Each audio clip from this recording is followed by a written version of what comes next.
Good morning everyone. আজি যেহেতু madam মেফি আপোনালোক সকলো লৈকে মেডাম মেফি বহুত শুভেচ্ছা জনাইছো আপোনালোকলৈ। ইয়াতে এটা কথা কৈ থওঁ, মেডাম মেফি আমি কিয় আয়োজন কৰোঁ।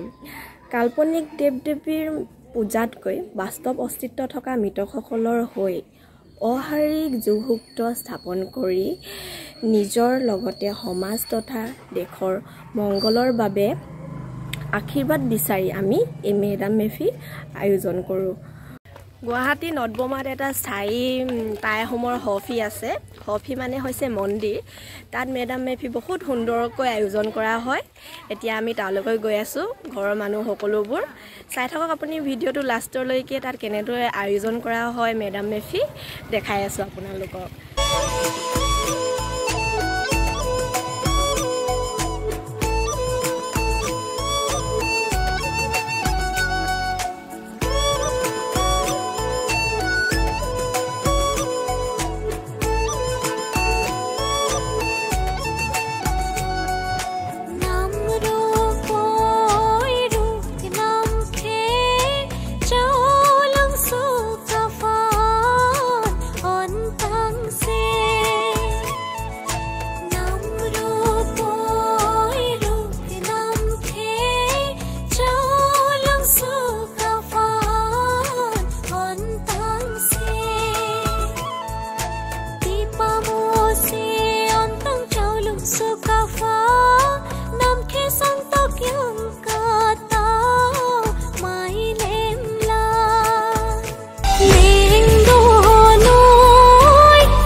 Sekia Rani Pan Boy Mo Sao Cao ơi.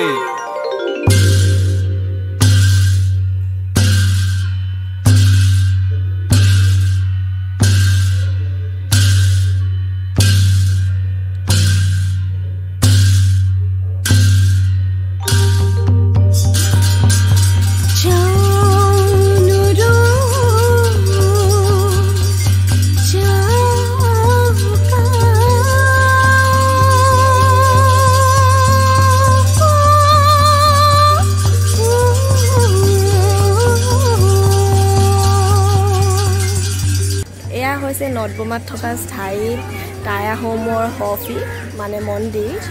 এয়া দেখিব পাইছে আপোনালোকে দাম।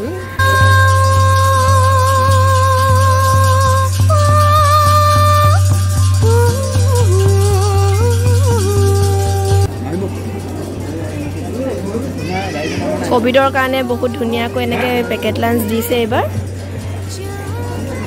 চাওঁ খুলি দিয়া কি কি দিছে। ভাত, দালি এয়া গাহৰি এয়া নিৰামিষ এখন চব্জি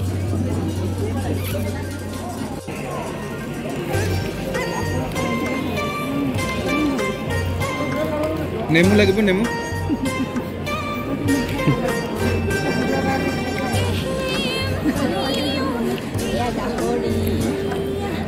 আগতে ৰাজহুৱাকৈ দিলেতো আপুনি যিমান খাব বিচাৰে তিমানে খাব পৰা যায় কিবা ক'ভিডৰ কাৰণে এনেকৈ পেকেট লানি দি দিছে অলপ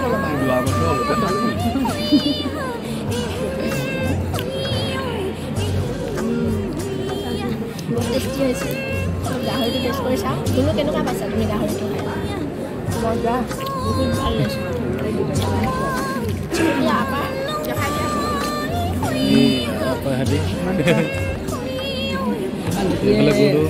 দুটা মাংসই পালে এফালে চাই দিয়া পায়